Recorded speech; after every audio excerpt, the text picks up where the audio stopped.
apa itu Mbak kalau boleh tahu? Di perasaan kali ya Pak. Bilangnya gimana? Di dada. Lompat lucu kali ya. Oh ingat sekarang ya. Lompat lucu kali gitu. Oh. Saya misalnya pegang pisau ini kayaknya ditusuk ya nggak apa-apa. Pokoknya tapi gitu. dia nggak nakutin Pak. Ya. Dan nakutin Pak Ustadz. Jadi kayak lucu gitu. Cuma dua itu pisau sama lompat gitu. Apa yang diceritakan Mbak Reni ini bisa menjadi pengetahuan bahwa skizofrenia insya Allah atas izin Allah bisa disembuhkan. Mau nggak kira-kira saya apa namanya? Saya bantu. Mau ya?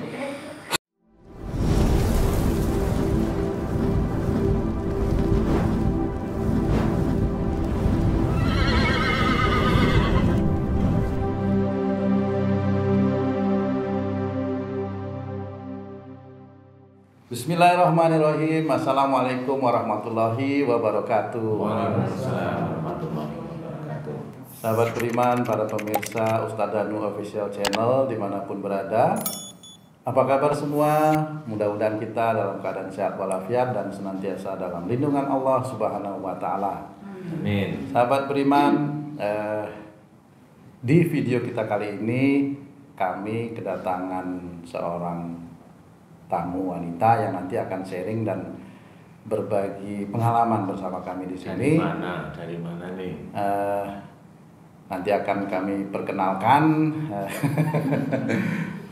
gitu ya para pemirsa dan sahabat beriman. Sebelum kita lanjut video ini, izinkan kami untuk menyapa guru kita yang sudah hadir di sini. Assalamualaikum Pak Ustadz. Waalaikumsalam warahmatullahi wabarakatuh. Sehat ya Pak Ustadz. Alhamdulillah. Alhamdulillah.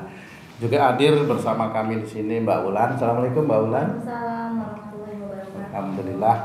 Dan juga, nah ini tamu kita kali ini, sahabat beriman ya. Beliau seorang wanita. Mbak, siapa namanya Mbak? Reni. Mbak Reni. Assalamualaikum Mbak Reni. Waalaikumsalam warahmatullahi Alhamdulillah. wabarakatuh. Selamat datang di Jakarta Mbak. Oke. Mbak Reni dari mana asal? Dari Magetan. Oh Magetan. Ya. Oh ya. Sama Pacitan sebelah mana, Mbak? Nah kurang tahu. Gresik, aman Gresik. Berarti ini anak rumahan. Anak rumahan, tidak pernah kemana. Santri. Ya, baiklah sahabat beriman, nanti kita akan berbincang-bincang mengenai pengalaman yang akan disampaikan juga. Nanti kita akan sharing-sharing di sini dengan Mbak Reni. Mudah-mudahan pembicaraan kita kali ini bisa bermanfaat untuk meningkatkan keimanan dan ketakwaan kita kepada Allah Subhanahu wa Ta'ala. Baik, mungkin saya akan mulai dulu bertanya kepada Mbak Reni. Mbak Reni, mohon maaf. Ya. Pekerjaannya apa Mbak Reni? Pekerjaannya di Singapura rumah tangga. Di Singapura. Ya. Oh, guys, ini Mbak Reni dari Singapura ternyata. Ini baru nyampe atau? Ya. Oh, alhamdulillah. Ya, Kita ya. diberi kehormatan nih sama Mbak Reni ini. Hormat sekali ini. Terima kasih. Kehormatan banget buat kami ya dan sahabat beriman dimanapun. Mbak Reni bisa cerita sedikit pengalaman atau tapi sebelum cerita saya mau tanya nih, sudah berkeluarga Mbak? Belum. Oh, Masih muda Mbak. Ternyata. Dulu 8 tahun. 28 tahun. 28. Waduh. Matang-matangnya. Iya. Tahu-tahu udah ada mateng nih guys. Di Singapura udah berapa lama? 12 tahun. Allah Akbar guys. 12 tahun. Ya. Tapi bahasanya tetap pakai bahasa Indonesia. Inggris. Inggris. Bahasa Melayu. Kamu kan biasanya bahasa Inggris ini jagonya I love you kan gitu. Iya. Oh iya. Mbak Reni bisa bercerita sedikit mengenai apa pengalaman barangkali yang selama ini dirasakan, mungkin bisa kita sampaikan kepada para pemirsa. Saya dulu deh, saya Monggo, Pak Ustadz, silakan. Ini Bismillahirrahmanirrahim. Assalamualaikum warahmatullahi wabarakatuh. Sedulur beriman, alhamdulillah hari ini kita mendapatkan kehormatan kedatangan tamu Mbak Reni, saudara kita yang alhamdulillah atas izin Allah Ta'ala bekerja di Singapura sudah 12 tahun. Nah, Mbak Reni ini kenal dengan saya awalnya lewat YouTube ya Mbak ya? Iya. YouTube ya? YouTube dan Mbak Reni ini salah satu yang terkena pada saat itu mendapatkan ujian, yaitu penyakitnya skizofrenia yang sering kita tahu. Skizofrenia itu tidak ada obatnya di dunia, hanya obat penenang saja. Dan kalau di Indonesia namanya halusinasi. Nah, jadi pemirsa dan sedulur beriman boleh belajar skizofrenia itu dari mana. Insya Allah nanti akan diketahui bahwa wa ma sabakum min musibatin fa bima kasabat aydikum, itu akan terbukti. Artinya apa? Apa saja musibah yang kau terima itu disebabkan dari buah tanganmu sendiri. Sebenarnya sudah banyak sekali akhlak-akhlak yang tidak baik itu akan menjadikan kita itu sengsara dari perbuatan kita. Bukan berarti kalau di sini saya mau cerita tentang Mbak Reni yang salah, tidak. Tetapi ada kekeliruan yang memang itu tidak disengaja atau memang itu sebenarnya menjadi ujian Mbak Reni, tetapi Mbak Reni tidak mampu menerimanya dengan lapang dada. Kurang lebih pasnya begitu ya? Iya, betul. Jadi ada suatu ujian yang dimana Mbak Reni belum bisa menerima dengan lapang dada. Nah, mudah-mudahan ini bisa menjadi gambaran belajar skizofrenia di mana di dunia ini belum ada obatnya, tapi sebagai seorang Islam, alhamdulillah atas izin Allah Ta'ala, apa yang diceritakan Mbak Reni ini bisa menjadi pengetahuan bahwa skizofrenia insya Allah atas izin Allah bisa disembuhkan. Seperti contohnya Mbak Reni, saya baru ketemu Mbak Reni itu sekali ya Mbak ya, sekali, dan saya hanya membantu cuma melalui video call ya. Oh, betul, jadi lewat video call itu saudara dan sedulur beriman. Jadi monggo silahkan Mbak Reni, bagaimana kronologis ceritanya, nanti kita bisa ngobrol santai aja ya. Awalnya bagaimana waktu telepon itu, keluhan Mbak Reni apa sih waktu itu? Waktu telepon itu karena awal masanya kan saya kerja ke Singapura kan umur 16 tahunan. 16 tahun ya. Terus habis itu sebenarnya dari kecil sudah komplikasi keluarga Pak Ustadz. Mungkin Pak Ustadz belum tahu yang latar belakangnya, ya, backgroundnya memang ya. belum. Betul, saya belum tahu itu gimana. Waktu itu tahunya background dari majikan, ada masalah dengan majikan. Ada masalah Sebenarnya dengan majikan. di dalam keluarga pun sudah dari kecil mungkin sudah ada pembulian, sudah ada Mbak Reninya. ya. Masya Allah. Jadi nangis malah. Oh, nggak apa-apa. Tak tisu. Cuci. Dari keluarga juga kurang, dari keluarga yang cukup banyak ujian, banyak masalah. Jadi apa ya, secara ekonomi maupun secara keluarga pribadi gitu Pak Ustadz. Jadi akhirnya waktu itu setahun karena rumah sudah mau roboh, terus mau nggak mau kan harus gimana caranya bisa bikin rumah, dan jalan satu-satunya kayak lihat orang lain kan keluar negeri cepet gitu kan. Akhirnya memutuskan ke luar negeri gitu. Alhamdulillah dari Allah juga dapat ujian majikan yang cukup kurang baik. Iya. Monggo silakan. Yang harus kerja waktu itu awal-awal kerja sampai jam 3 pagi. Jadi dari mulai 8 pagi atau 7 pagi sampai jam 5 pagi justru karena kan harus siap-siap itu. Karena ya, gabung juga di toko sama di rumah gitu kan. Terus habis itu kan mungkin kurang boleh komunikasi dengan orang lain, ataupun boleh tapi kita sendiri takut gitu. Terus belum boleh megang handphone, walaupun megang handphone paling sebulan sekali atau 3 bulan sekali, itu pun hubungin keluarga. Dan waktu itu hubungin keluarga pun juga yang bukannya seneng gitu kan, yang ada masalah juga yang kebetulan saudara kembar saya, Mbak Reni kembar ya Pak ya, Pak Ustadz nanti itu. Oh iya, kembar itu ya. Oke, ya. Terus habis itu ada selalu bentrok dengan sepupu saya. Waktu itu sepupu saya curhat sama saya, saudara saya kembar juga curhat. Jadi sepupu saya mau bunuh saudara kembar saya nih gitu. Jadi kan terus habis itu poin satunya tekanan batin yang di rumah majikan. Poin keduanya dengar saudara kok gitu. Poin ketiganya waktu itu ada salah satu teman seperjuangan juga bunuh diri Pak Ustadz di Singapura. Oke. Keluar beritanya majikan saya masih tahu, oh ini ada yang bunuh diri. Jadi kan kayak korelasi masuk ya. gitu kan Pak Ustadz. Betul. Terus habis jalanin selama 2 tahun penekanan itu. Terus habis itu alhamdulillah agak kan nggak boleh sholat, nggak boleh puasa waktu selama 2 tahun. Non muslim dia ya. Iya. Terus habis itu alhamdulillah ada perubahan nih Pak Ustadz. Bayi boleh sholat, boleh puasa. Alhamdulillah juga hampir majikan justru mau masuk Islam waktu itu Pak Ustadz. Karena ternyata sholat itu nggak sombong loh, gini gitu kan Pak Ustadz. Awalnya kalau kamu sholat nanti kamu sombong loh Ren, gitu. Terus karena waktu itu saya sempat nyuri juga, usahain atau gabung segala macam. Terus ketahuan, sempat ditegur awal-awalnya. Terus akhirnya ya udah boleh, kamu boleh sholat, boleh puasa. Itu tahun ketiga. Tahun keempat. Berarti 2 tahun sebelumnya itu sulit ya sholat. Iya sulit, puasa sulit. Iya. Kerjaan juga masih, kerjaan juga masih harus sampai jam 12, sampai jam 3 pagi. Gitu. Tapi istirahat cuma 2 jam gitu. Iya, 2 jam 3 jam. Kadang nyuri-nyuri di Thailand.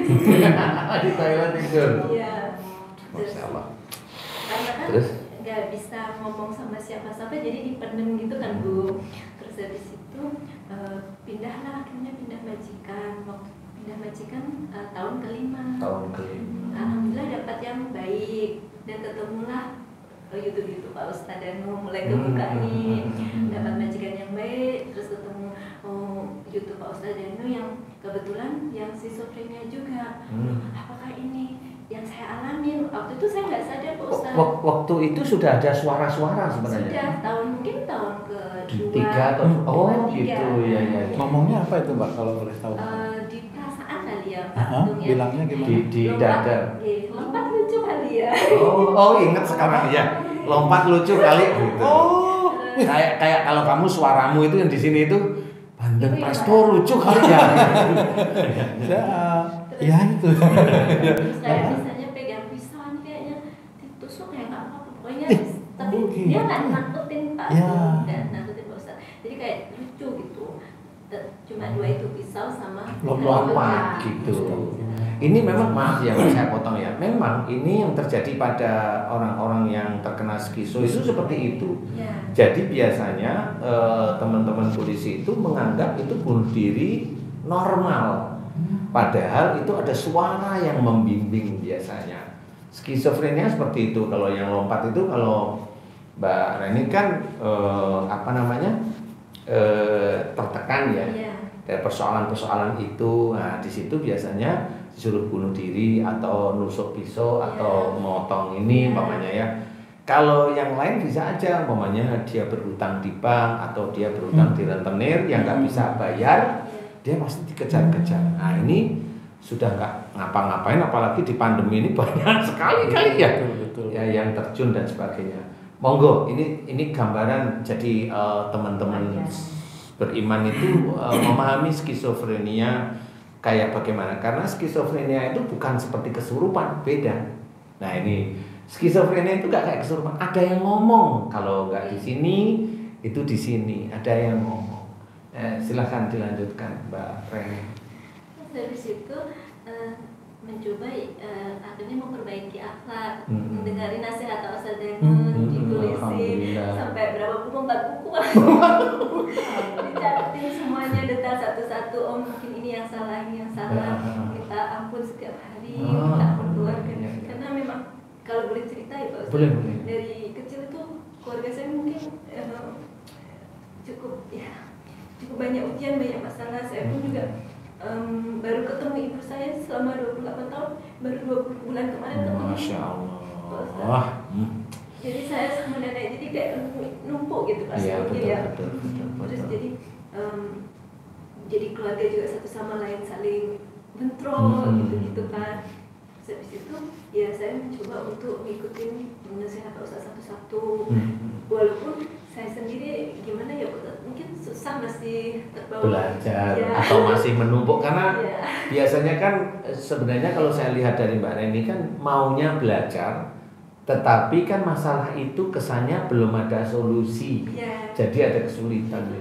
Putus asa juga kali ya. Iya benar, karena sudah ada disuruh lompat, kemudian ditusuk badannya, lucu kali ya itu jadi jadi ini sebenarnya sudah titik putus asa sebenarnya. Nah, iya, hidup kok begini, kayaknya nggak manfaat itu sebenarnya. Jadi ini bisa menjadi pelajaran yang lain. Lanjut, Mbak Reni. Udah mulai bisa ngontrol Pak Ustadz setelah Mulai belum belajar. video call, udah mulai bisa mengontrol yang nggak kuat, nggak, ya maksudnya nggak kuat seperti yang dulu. Kalau yang dulu tuh tiap kali lihat jendela itu kayaknya lucu, pengen lompat ya. Tapi setelah belajar agak mengontrol bahwa dia lucu tapi ini salah, mesti ada rem, Ada remnya, betul. Terus alhamdulillah rezeki Allah didoain sama Pak Ustadz Danu, makin paling ingatnya dulu saya punya pengalaman yang konyol loh. Gitu aja. Oh, Maksudnya gitu. yang Ada konyol. ngomongnya sudah seperti itu. Iya, yang udah nggak, kamu lupa dari udah enggak. Terus ya belum belajar lagi gitu. Kalau ada yang bilang suara itu konyol Itu berarti ada sisi yang belum sempurna sembuhnya, tapi sudah tidak nyuruh untuk bunuh diri. Jadi belum sempurna. sudah mau memperbaiki. Iya, sudah ada proses, bukan memperbaiki. Jadi memang ada doa, kemudian ada memperbaiki juga, kemudian ada istilahnya kan baru sekalinya ketemu ya. Jadi kalau saya berpikir belum sempurna, paling hanya sekitar 10-15 maksimum itu 20% suara itu masih ada, cuma tidak disuruh untuk bunuh diri. Tapi lucunya Pak Ustadz, Iya. kan sebelum didoain Pak Ustadz tuh kayak tiap kali Pak Ustadz upload video itu ya cepet kalau bisa waktu istirahat harus nonton, harus belajar gitu.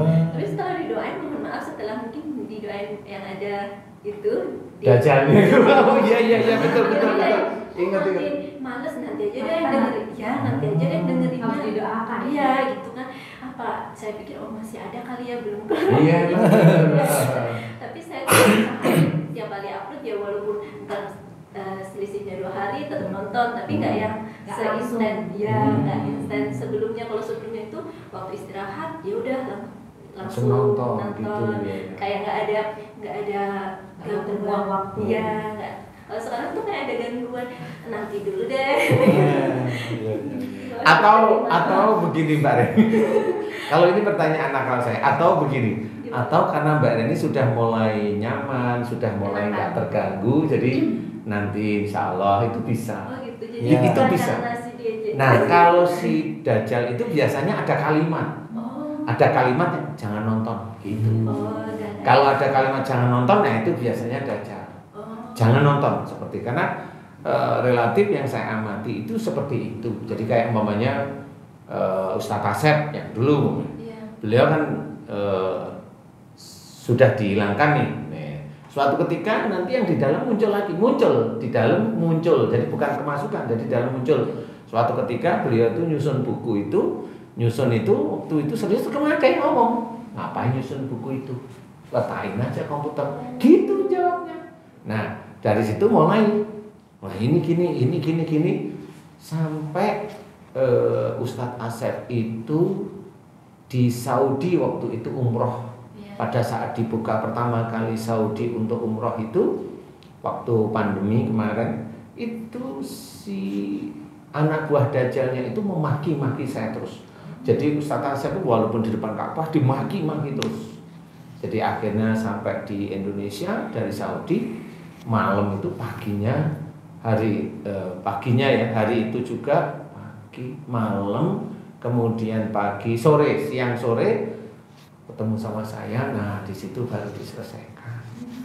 Seperti itu. Jadi kalau itu ada anak buah Dajjal, biasanya wujudnya melarang untuk menonton saya. Biasanya wujudnya seperti itu. Tapi kalau memang tidak ada suara, itu ada beberapa kemungkinan. Kemungkinan pertama, Mbak Reni sudah membaik, jadi nggak ada yang dikejar-kejar istilahnya. Jadi saya harus belajar, masih bisa nantilah insya Allah. Tapi kalau ada suara bilangnya jelas, jangan tonton, ngapain nonton itu, itu berarti insya Allah masih. Nah cuma kalimat yang lucu tadi, kalimat kamu ada cerita apa tadi? konyol loh kan gitu ya. Maksudnya kayak flashback tapi yang maksudnya kayak kesannya nggak masuk akal tapi ya ternyata itu. Ya, kalau itu Gimana? begini, kalau kalimat itu muncul itu memang bisa aja itu anak buah Dajjal, tetapi di porsi begini. Bisa aja saya melihat kalimat itu berarti Mbak Reni itu insya Allah sehari-hari bukan tipikal orang yang emosional. Kalau dari kalimat itu bukan tipe yang emosional, maaf nih. Kemudian yang kedua, kalimat cerita konyol itu kayaknya Mbak Reni itu sebenarnya keinginan hatinya, pikirannya itu keinginannya itu enjoy itu nyaman, enak. Umpamanya besok itu, umpamanya gambaran itu besok itu hidup itu ya nyaman, enak. Kalau diizinkan oleh Allah Ta'ala punya suami yang soleh, yang bisa ngayomin, yang ya begitulah ya. Menurut saya, karena kalimat itu kamu dulu punya cerita konyol itu kalimat menurut saya ya orang yang jarang sekali emosional. Jadi kalau punya cerita itu maunya ceritanya itu enak, nyaman. Kalau punya cerita gitu loh. Nah, karena memang Mbak Reni mengalami ujian seperti itu ya sudahlah, alhamdulillah. Nanti akan saya coba bantu deh ya, yang itu ya. Terus diminta nikah kan, iya mungkin kenal juga Pak Ustadz sama itu. Mungkin juga saya ada trauma juga kali Pak Ustadz, kenapa mungkin belum nikah atau apa. Saya takut juga dan nggak siap juga gitu. Karena mungkin dari keluarga seperti ini, terus jadi takut sama laki-laki gitu Pak Ustadz. Bagus kalau takut sama kita, tapi ya aduh gimana caranya ya, saya mau ngajarin tapi kok takutnya ada istri saya mau ngajarin nanti dikirain gimana lagi ya jangan trauma lah ya, tapi nggak apa-apa. Terus lanjut. Terus habis itu makanya pulangnya ya udah saya pun mau pulang karena nenek saya gitu kan. Tapi ya masih kayak mau pulang tapi nggak ada gambaran mau ngapain, terus nanti gimana karena kan ke depannya ya Bu, karena kan mau operasi segala macem, terus ngadepin ibunya. Oh ibu yang kanker itu ya, oke ya. Saya udah bantu pulang ke Jawa sekarang, so ibu juga sekarang udah di. Oh dulunya di mana? Kalimantan. Oh di Kalimantan. Iya. 28 tahun di Kalimantan. Enggak, awalnya di Arab dulu Bu, selama 7 tahun. Mungkin ketemu laki-laki nikah, terus ikut suaminya ke Kalimantan. Habis itu dicerai sama suaminya. Ini ada Pak Ustadz. Oh enggak, bukan, ini pengalaman aja ya. Pengalaman aja. Dicerai sama suami akhirnya sebatang kara di Kalimantan. Gitu akhirnya karena udah sakit segitu parah kan Pak Ustadz, dia sendiri gimana ya? Anak gitu kan. Mau nolak juga nggak boleh. Benar. Mau berbuat baik tapi kok ya masih berat, dalam arti berat kan nggak tahu fotonya Pak Ustadz, terus nggak tahu apa yang nggak ada memori sama ya, sekali gitu kan. Terus kayak mau pulang ini mau ngadepinnya juga gimana nanti yang satu rumah mau benci nggak boleh tapi mau ngobrol juga canggung gitu ya. Ya. Jadi serba ya gitu kayak konyol. Iya, kalau saya dalam hal-hal itu mending aja Mbak Reni ya. Jadi kalau kondisi-kondisi seperti Mbak Reni saat ini kan kondisi yang masih agak sulit menurut saya ya. Mending setiap saatnya. Ini saya memberikan solusi yang belum solusi, tapi ini solusi aja. Karena kita manusia itu kan punya otak, bisa berpikir, tapi terbatas. Ada hal tertentu yang kadang itu kita tidak mampu menyelesaikan. Nah, yang tidak mampu menyelesaikan inilah kita serahkan pada Allah. Nah, cara menyelesaikan kepada Allah Ta'ala tidak hanya berucap saya serahkan sama Allah selesai, bukan. Tapi coba Mbak Reni mulai saat ini senantiasa bertasbih. Subhanallah. Setiap saat mau berjalan kayak di kendaraan, walaupun di umum atau nih tutupin mulut, bertasbih. Subhanallah. Tenang aja sampai apapun yang dikerjakan sekarang, coba bertasbih atau memuji Allah. Subhanallah, walhamdulillah, wala ilaha illallah, wallahu akbar. Nah, itu kerjakan terus-menerus. Nah, mudah-mudahan dari titik itu Allah mulai melihat Mbak Reni dari sisi amal-amal solehnya Mbak Reni. Apalagi Mbak Reni tadi bilang kalau orang tua, walaupun ibaratnya kalau Mbak Reni itu mau ngomong orang tua begitu kan salah ya Ustaz. Iya sih. Saya mau ngomong apa lagi kan gitu. Iya, tapi Mbak Reni sudah benar. Jangan menyalahkan orang tua. Kita hanya bilang salah itu Allah yang menceritakan salah. Cuma kita tidak boleh karena kesalahan beliau juga tidak tahu apa yang beliau kerjakan dulu itu kan nggak ngerti ya kita. Jadi jangan biarkan itu urusan beliau dengan Allah. Kemudian Mbak Reni sebagai anak sudah benar. Coba berlapang dada menerima. Walaupun tadinya memang betul, jadi istilahnya nggak ada memori, nggak ada foto, nggak ada ini, nanti satu rumah. Ini cerita baru yang konyol lagi ya gitu loh. Jadi apa ya, Mbak Reni pengen. Jadi kalau saya amati itu di dalam pikiran Mbak Reni itu mencoba mengupas masalah yang tidak nyaman itu gimana caranya nyaman walaupun tidak ketemu, tapi gimana caranya nyaman aja. Tapi sangat bagus tadi. Mudah-mudahan ini nanti diinikan sama Allah ya Mbak Reni ya, diberikan jalan yang terbaik dari Allah Ta'ala untuk ibu, untuk nenek, untuk Mbak Reni. Mbak Reni nanti kalau umpamanya kenalan ya hati-hatilah ya. Kalau saya malah berpikirnya udahlah nggak ada masalah. Kalau memang Mbak Reni udah mau menyenangkan orang tua, Bismillah aja.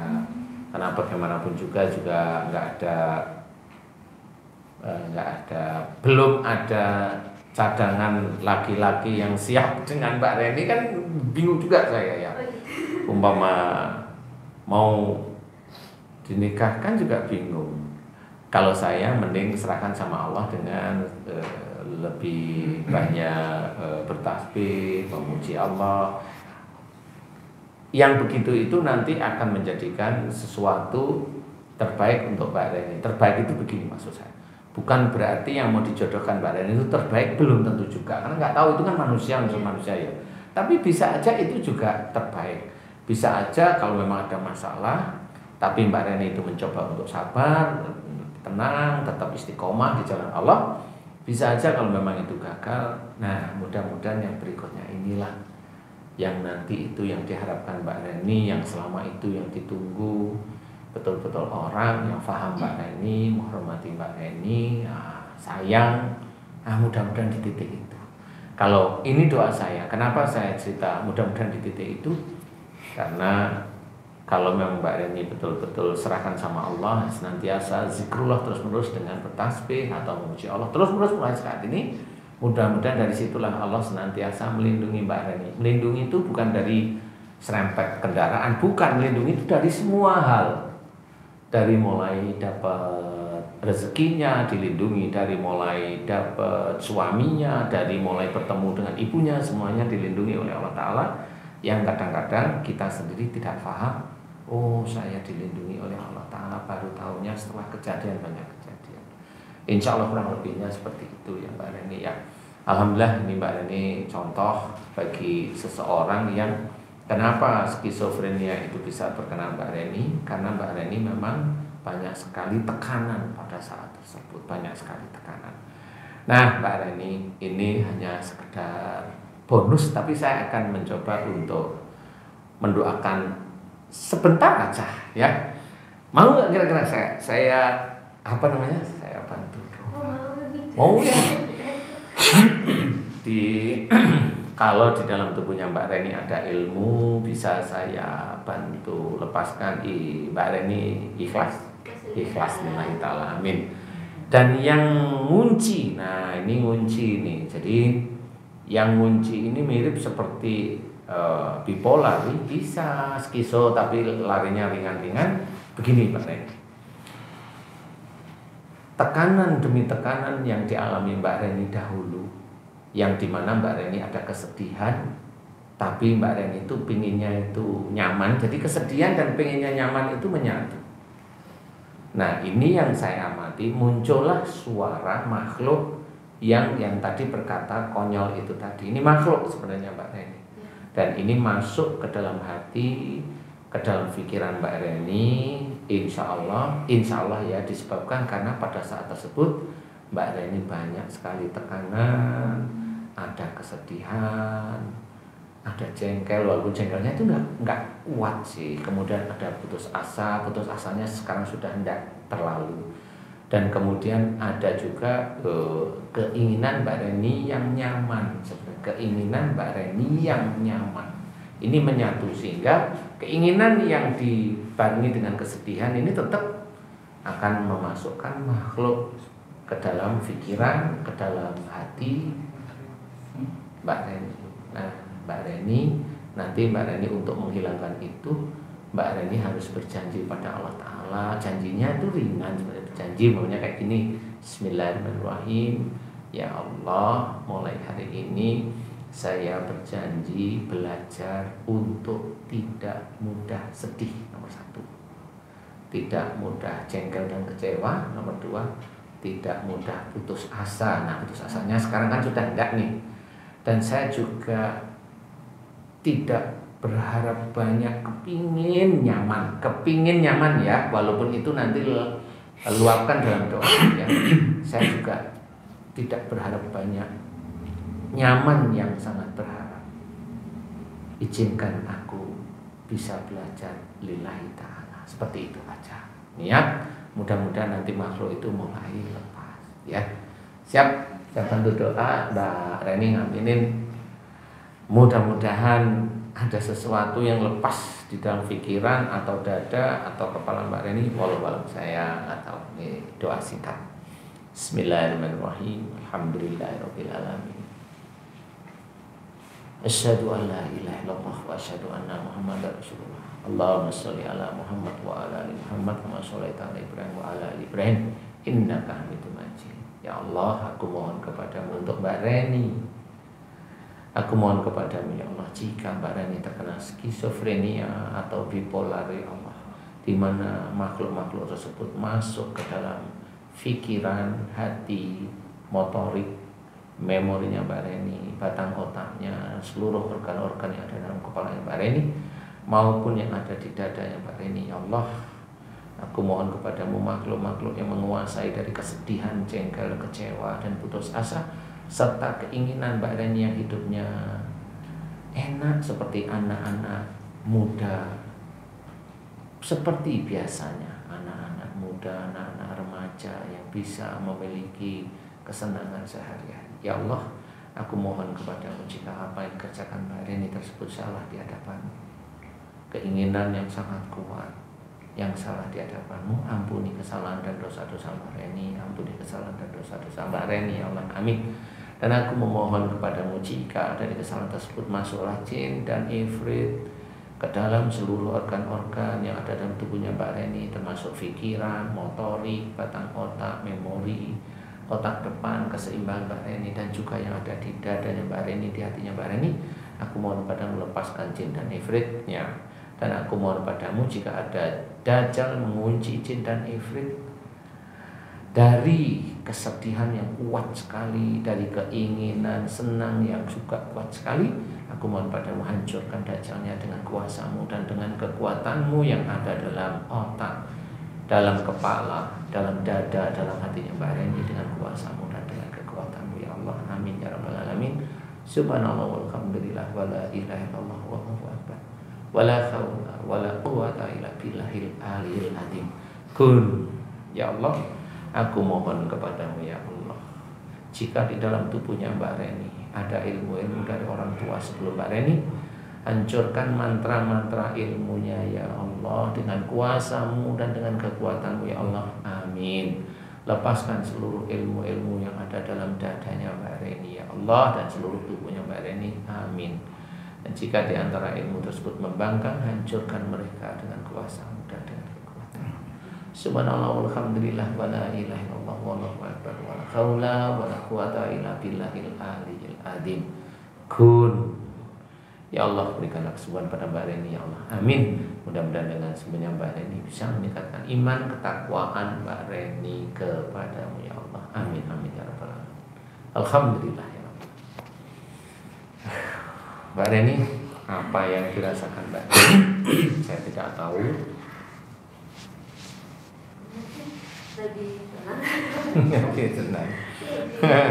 Kayak unek-unek tuh keluar gitu. Unek-unek itu keluar berarti memang mudah-mudahan besok calon suaminya bisa menerima unek-uneknya Mbak Reni ya. Jadi bisa tumplek-plek di situ ya.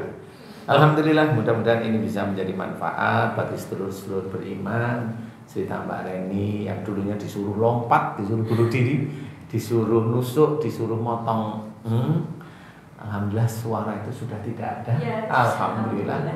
Dan ini sudah salah satunya atas izin Allah Ta'ala melalui perilaku baik akhlak Rasulullah Muhammad SAW yang saya ceritakan kepada Mbak Reni akan Mbak Reni itu mau mencontoh Rasul.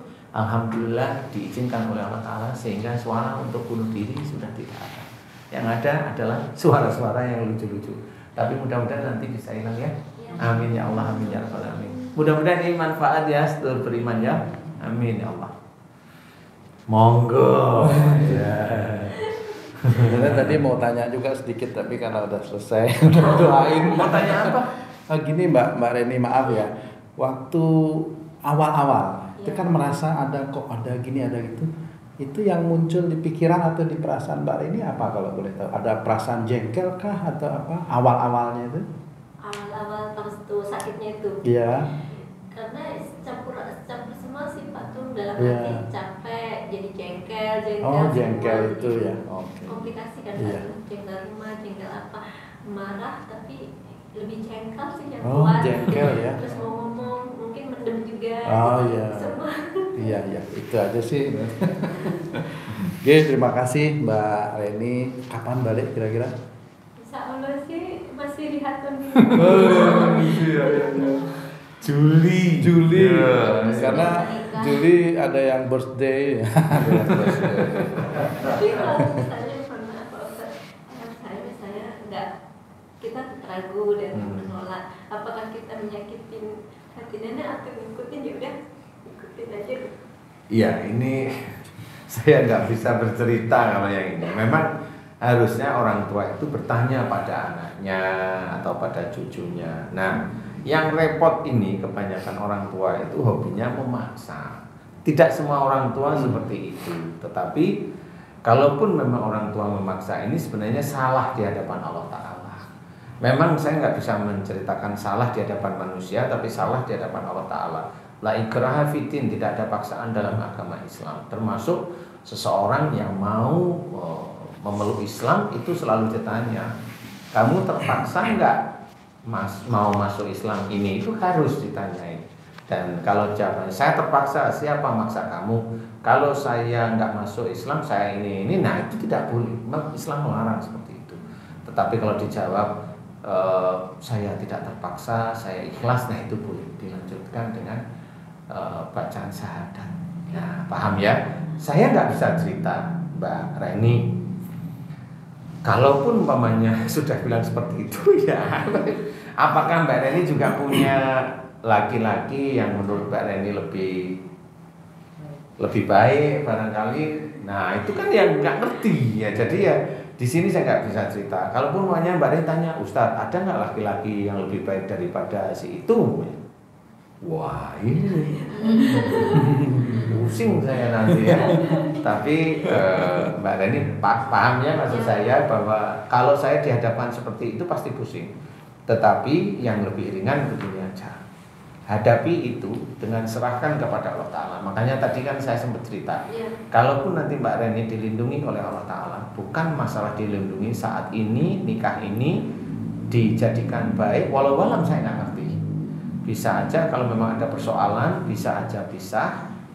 Tapi nanti mudah-mudahan yang berikutnya Mbak Reni mendapatkan laki-laki yang memang betul-betul sesuai atau sekufu dengan Mbak Reni. Ini tadi saya sempat ngomong begitu tuh karena cara Allah melindungi itu banyak hal. Harus nggak enak dulu itu bisa. Kalau Mbak Reni itu kayak di Singapura seperti itu, di keluarga seperti ini, nah hadapi itu dengan lapang dada Mbak Reni. Hadapi betul-betul. Kalau mau nggak enak, terima dulu yang nggak enak itu. Siapa tahu memang yang nggak enak itu adalah ujian dari Allah Ta'ala untuk melihat Mbak Reni sampai di mana ketakwaan Mbak Reni pada Allah, sehingga pada saat Mbak Reni itu di titik tertentu Allah akan memberikan apa yang Mbak Reni inginkan dalam hati kecil, tetapi itu yang terbaik maksud saya. Jadi intinya adalah biarkan ini terjadi. Apalagi tadi Mbak Reni nggak punya siapa-siapa, nggak punya teman lagi, nggak punya mau cerita apa, terima saja, biar orang tua itu senang dulu, ya, belajar memahami mereka. Walaupun umpamanya kok kayak begini, simpan dulu, ya, siapa tahu nanti kalau memang ada kesempatan ngobrol, monggo lah, ya. Jadi monggo, intinya seperti itu. Tapi belajar nurut sama orang tua. Jadi sedih saya. Aduh, saya tuh mau saya kenalin sama teman saya Haji C, tapi gimana ya? Ngeri-ngeri sedap Pak Ustaz. Ya, monggo Pak Tung, silakan. Baik, terima kasih Mbak Reni atas sharing-sharingnya. Dan ini sangat bermanfaat sekali buat kita semua. Nah, sahabat beriman, para pemirsa Ustadz Danu Official Channel dimanapun berada, melalui video ini mudah-mudahan tadi Pak Ustadz Danu juga ada doa sedikit ya kepada Mbak Reni, bisa diaminkan juga bagi para pemirsa atau sahabat beriman yang kebetulan punya penyakit yang mirip-mirip Mbak Reni. Dan juga melalui video ini kami doakan kepada sahabat beriman dan pemirsa Ustadz Danu Official Channel yang kebetulan sakit.